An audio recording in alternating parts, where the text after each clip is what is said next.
bilang, apa yang mau saya takutkan? Seseorang tidak bisa mematikan rezeki kita, kita tidak bisa mematikan rezeki orang lain. Muncul petisi boikot pengajian Gus Miftah. Faktanya yang undang saya masih banyak. Faktanya saya pengajian di mana-mana orangnya masih banyak. Ini menunjukkan apa?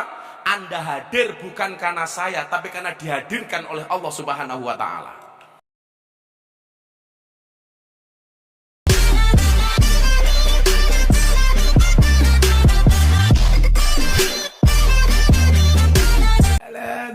Dulur-dulur kok lucu temen ya.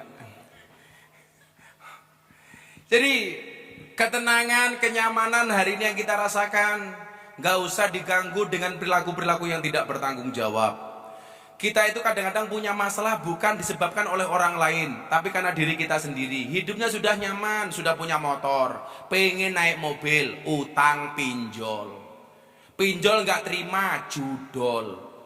Akhirnya apa? Selalu saja kita membanding-bandingkan gaya hidup kita dengan gaya hidup orang lain. Nggak perlu. Tadi dibilang Pak Uhu, tetangganya beli mobil, kita ikut-ikutan naik mobil, ambulan. Tetangganya beli rumah, kita juga masuk rumah sakit. Tetangganya beli tanah, kita juga beli tanah, kuburan. Ya modar.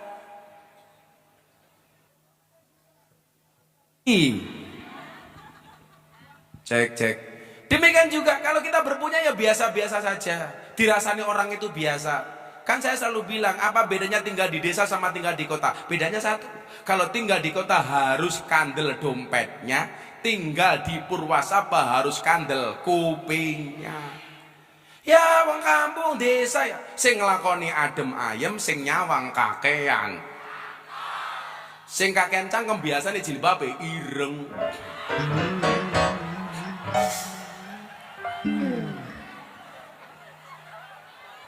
Yang jilbabnya coklat insya Allah lebih parah. Bapak Ibu yang saya muliakan, terima kasih kepada semua panitia lokal, termasuk kepada sahabat saya Pak Lurah yang sekarang nyambi sebagai penyanyi dangdut,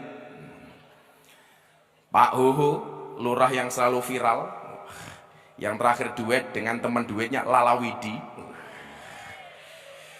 Lurah karo ngungu ini. Karena aku jadi ingin. Boleh. Saya ngomong boleh mesti randa gitu. Kamu jangan mancing-mancing. Aku takut viral. Allah sampaikan dalam surat Yunus ayat 22.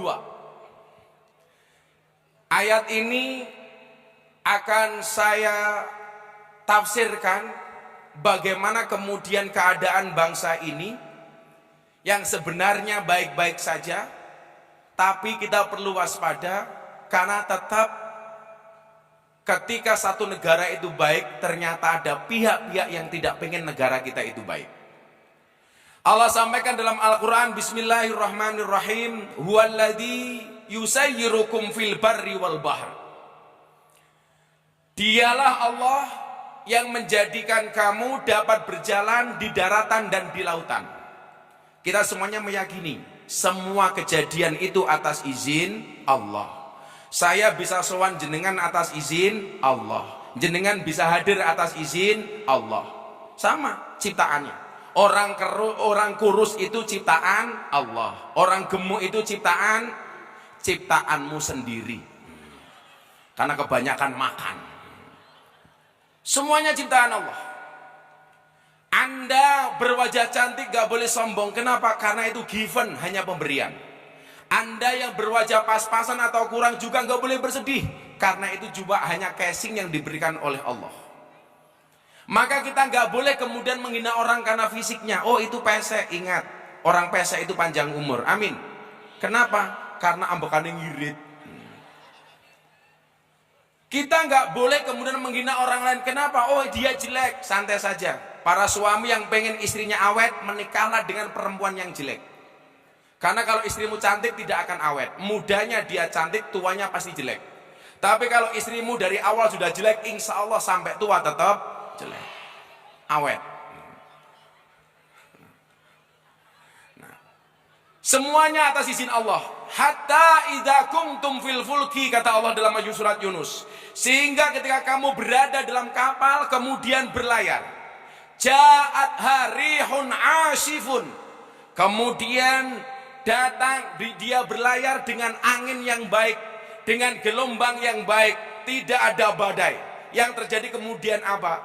Rihun asifun. Mereka kemudian waja'ahumul mauju min kulli makanin wa dhannu annahum ukhita bihim. Ketika gelombang datang dengan angin yang baik, mereka bergembira. Ini yang terjadi pada manusia. Kita itu kalau dikasih sesuatu yang menyenangkan, kita senang. Bahkan ketika kita bergembira dan senang, kadang-kadang malah lupa dengan Allah. Orang itu kalau nyaman, biasanya malah lupa dengan Sang Pencipta. Maka kemudian Allah lanjutkan dalam Al-Quran. Waja'ahumul mauju min kulli makan. Kemudian datang gelombang, datang badai dari segala arah. Wa dhannu annahum ukhita bihim. Mereka merasa dalam bahaya. Ketika manusia berada dalam bahaya, apa? Da'allaha mukhlisina lahuddin. Baru ketika mereka merasa terancam, angkat tangan baru berdoa. Yang disampaikan ayat ini ada dua, Bu. Yang pertama, orang itu kalau lagi senang kadang-kadang malah lupa dengan Allah. Kalau punya uang lupa dengan Allah. Kalau sedang bahagia lupa dengan Allah. Tapi begitu tertimpa dengan musibah baru ingat Allah. Kalau lagi punya duit lupa dengan Allah. Punya utang baru ingat dengan Allah. Keluarganya baik-baik saja, lupa dengan Allah. Begitu ada pelakor, baru ingat dengan Allah. Lagi pacaran, ayam, lupa dengan Allah. Pacarnya dirabi kancane dewek, baru ingat Allah. Ya Allah, jika surat Yusufku tidak mampu menaklukkan hatinya, izinkan kulantunkan surat Yasin sebagai penutup hidupnya. Ini karakter manusia. Kalau lagi tenang, lupa. Kalau lagi susah, ingat. Betul, Bu? Kalau lagi baik-baik saja, seolah-olah kita yang luar biasa. Padahal ingat, hari apes itu nggak ada dalam kalender. Betul? Maka kalau ada orang apes, tolong jangan Anda tertawakan. Karena bisa jadi besok hari di lain hari Anda yang apes. Anda menertawakan saya, cie es teh.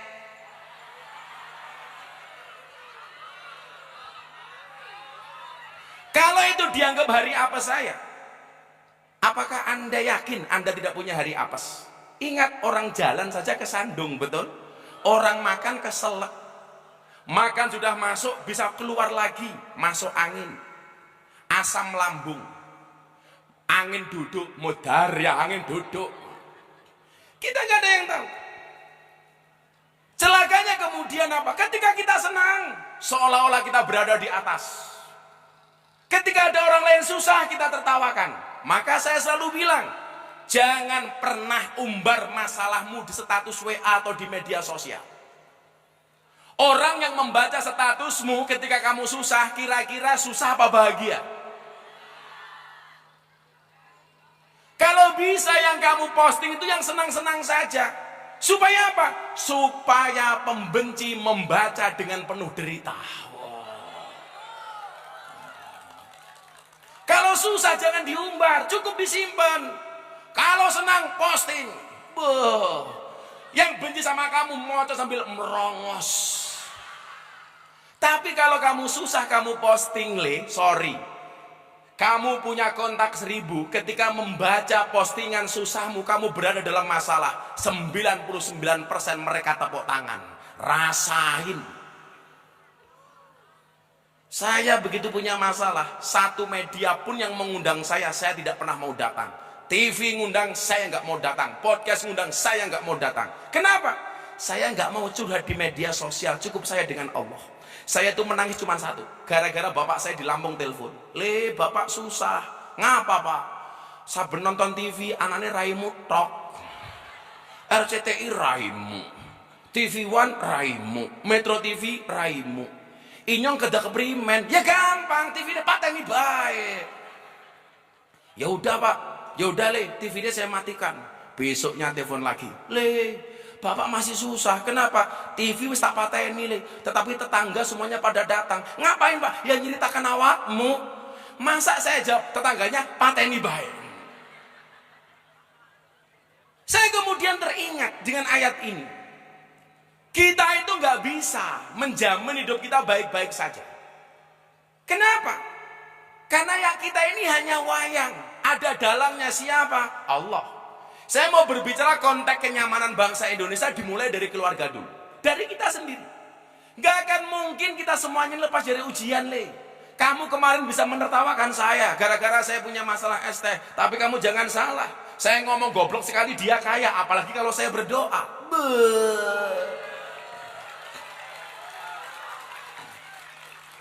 Kamu yang kemarin ikut membuli saya, itu bagi saya jariah untuk saya. No what.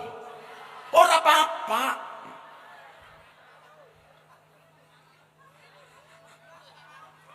Belas orang ngaruh ya.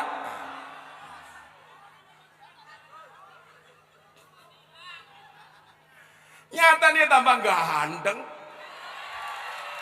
Bisa datang ke Purwasaba ke Banjarnegara tanpa Pak Ho mengeluarkan uang sama sekali.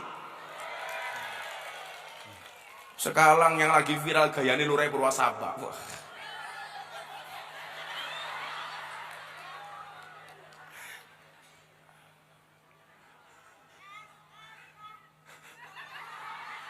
Itu orang yang belum bisa move on.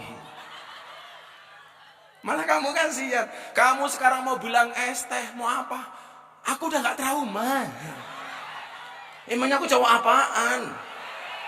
Justru kalau kamu minum es teh tak kasih sarannya supaya enak. Kalau ada gulanya tolong es tehnya gulanya jangan diaduk supaya manisnya di akhir. Kenapa? Karena kalau manisnya di awal sudah biasa kayak cakemnya pacarmu.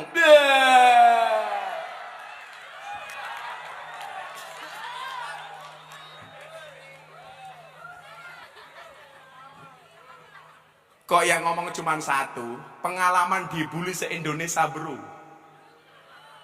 Sehingga kalau sekarang orang curhat sama saya, bah saya dibully sama tetangga saya.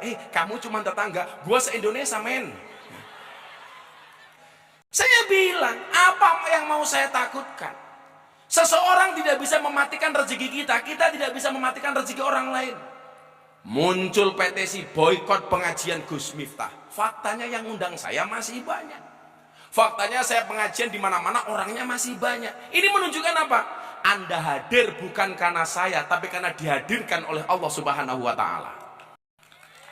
Gak bisa. Anda jangan percaya kemudian rezeki kita itu dimatikan oleh orang lain, atau kita bisa mematikan rezeki orang lain. Saya kasih contoh. Ibu saya dulu itu jualan marning. Tahu marning? Untuk membantu bapak saya seorang naib kiai kampung, ibu saya bikin marning. Marningnya enak, jual laris. Tetangganya tanya, Bu, resepnya apa marningnya? Pembantunya ibu saya mengatakan begini, Bu, jangan dikasih tahu resepnya. Kalau dia tahu resepnya, nanti dia potensi ikut jualan seperti ibu. Apa kata ibu saya? Enggak apa-apa, saya kasih resepnya. Ketika orangnya pergi beneran, ikut buat marning kayak ibu saya. Ketika yang rewangi ibu saya protes, tuh kan Bu, usaha ibu jualan marning dicontoh oleh tetangga. Apa jawaban ibu saya? Santai saja mbak. Apa kata ibu? Usaha bisa dicontoh, rezeki nggak bisa dicontoh. Bahasa saya apa? Strategi bisa dikopi, rezeki nggak bisa dipaste. Bisa. Orang sekarang ikut-ikutan saya ngaji di lokalisasi, ngaji di klub malam. Ya rezekinya beda. Kalau inongan wis biasa karo LC. Yang kerjanya di karaoke, katalog dibuka, oke. Apakah rezekinya sama? Beda.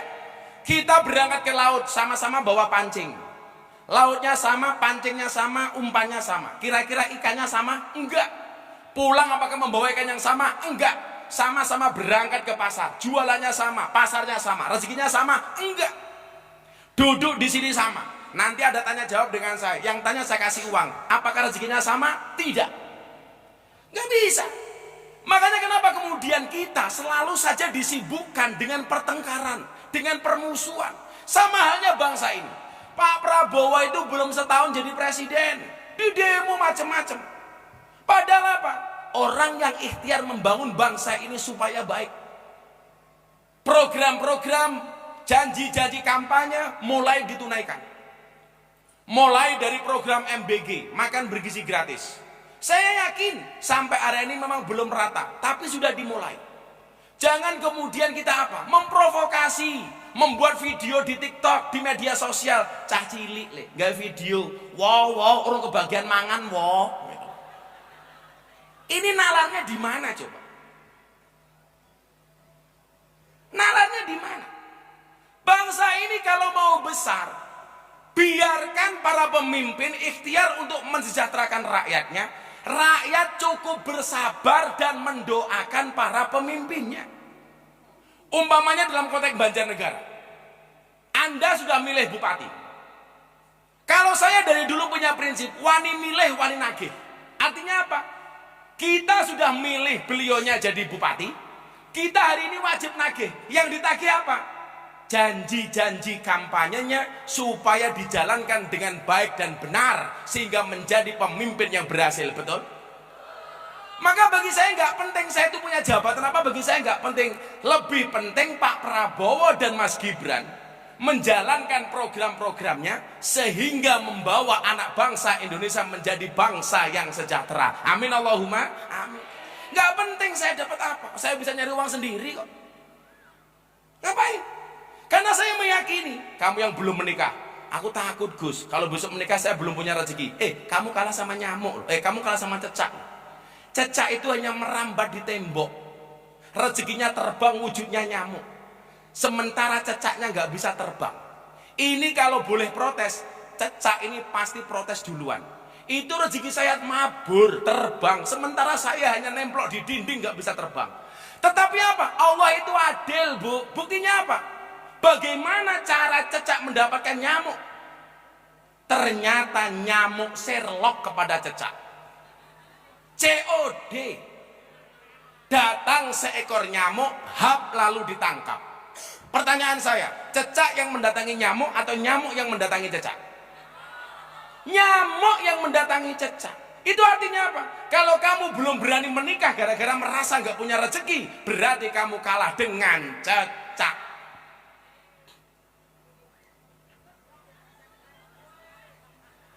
Jomblo-jomblo ke, rumah kan lagi ya. Ndang rapi, orang mau pacaran baik. Ngalor ngidul boncengan, mulai meteng.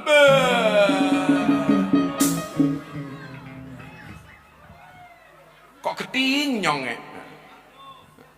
Wis kadung matane kadung. Enak temen jawabnya kadung. Kadung ini pinggir lapangan. Jadi anak arane Muhammad Ronaldo.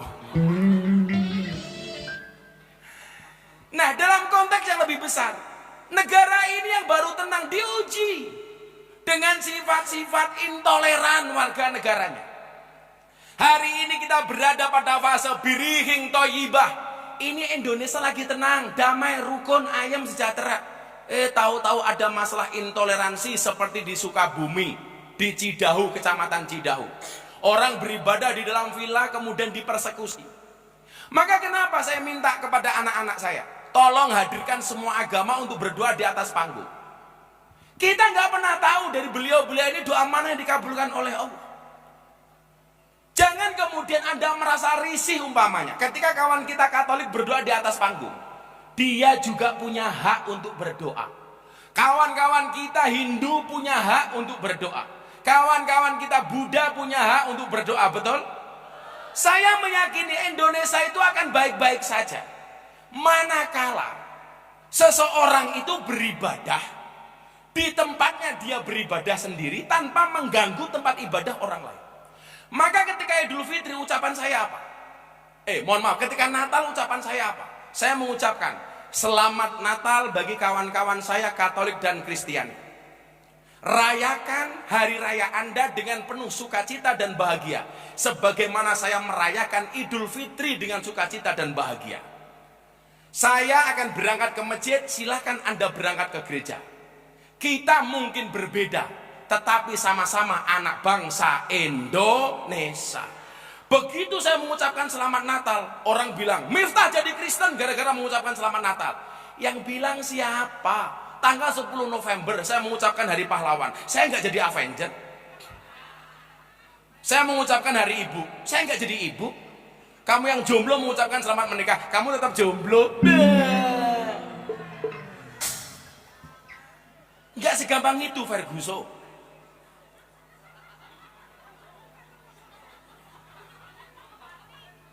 Saya kasih tahu ya, tolong bedakan tempat ibadah sama tempat yang di dalamnya ada kegiatan ibadah. Kalau tempat ibadah seperti masjid, gereja, pura, itu ada peraturan SKB 3 menteri. Itu artinya apa? Kalau membangun gereja, membangun masjid, lingkungan sekitarnya ini harus memberikan izin. Satu. Tetapi kalau orang sekedar beribadah di suatu tempat, itu tidak berpatokan dengan SKB 3 menteri. Contoh, kamu sholat di rumah, itu tidak perlu minta izin tetangganya. Kamu yasinan di rumah, itu tidak perlu minta izin tetangganya. Kamu ada sholawatan di rumah, silahkan. Sama halnya kawan kita Kristen, dia sembahyangan di rumahnya sendiri, itu tidak kena harus izin kepada tetangganya. Makanya saya terusi, satu keluarga di Bogor merayakan Natal di rumahnya dengan sembahyangan. Digeruduk, alasannya apa? Rumahnya tidak ada izin untuk melaksanakan ibadah.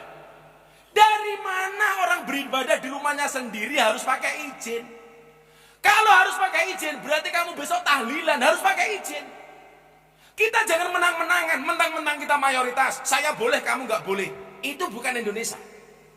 Kalau saya boleh, kamu juga boleh. Kamu boleh, saya juga boleh. Itulah Bhinneka Tunggal Ika. Sehingga nggak ada bedanya orang Jawa kayak saya, orang Ngapak kayak jenengan, orang Sunda, orang Madura, orang Batak, semuanya sama. Salah satu bahasa yang saya cintai, Bu, saya tuh senang dengan ngomong bahasa Ngapak. Ya orang Ngapak orang kepenak. Saya dulu punya murid namanya almarhum Ki Entus Susmono. Itu yang ngajari saya bahasa Ngapak. Dalang kondang saka Tegal. Hanya beda Wonosobo dengan Banjarnegara. Hebatnya Indonesia apa? Beda sedikit saja, bahasanya sudah beda. Wonosobo Jawa, Banjarnegara Ngapakiyun. Ngomongnya blukuduk kayak gitu. Keren. Ngapak, bro. Pak Huhu datang ke pondok, masuk pondok ada gapura. Pak Huhu bilang, arane manjing dalam Gus Miftah kiye ana gapura, arane gapura sugeng teka. Saya mikir gapura sugeng teka itu apa? Ternyata gapura selamat datang. Bahasa ngapa ke sugeng teka?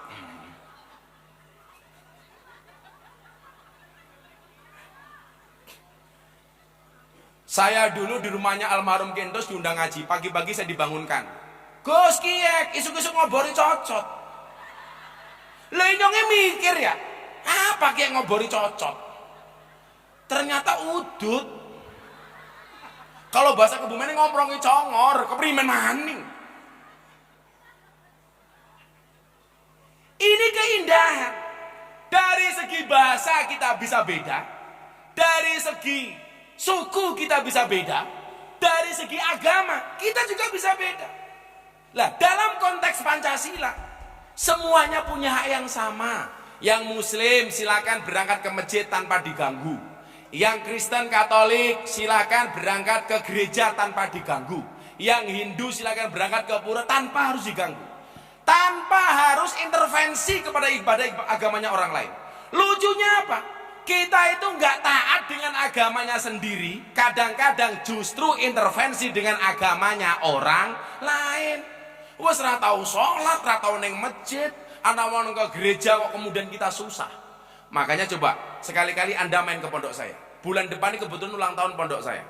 Tanggal 2 saya mujahadah, vokalis hadroh top-top semuanya tak undang bersama Mas Gibran wakil presiden.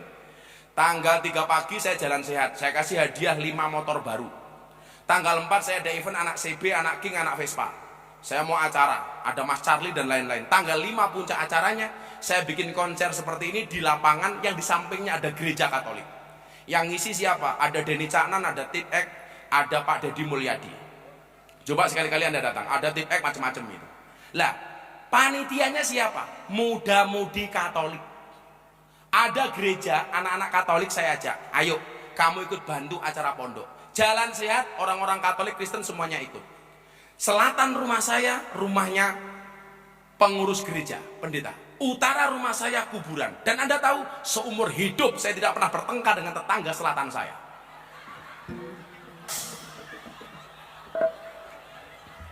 Ngomong kuburan. Lah ini Indonesia baik-baik saja. Kita terkoyak dengan apa? Sudah punya IMB mau bangun gereja di Depok, di demo. Kalau nggak punya IMB, boleh kita protes. Ini punya IMB. Itu tidak boleh terjadi di Banjarnegara. Artinya apa? Yang saya ingat cuma satu. Kondisi Indonesia hari ini sedang baik-baik saja. Nggak usahlah kita berulah. Berikan kesempatan kepada pemerintah untuk bekerja.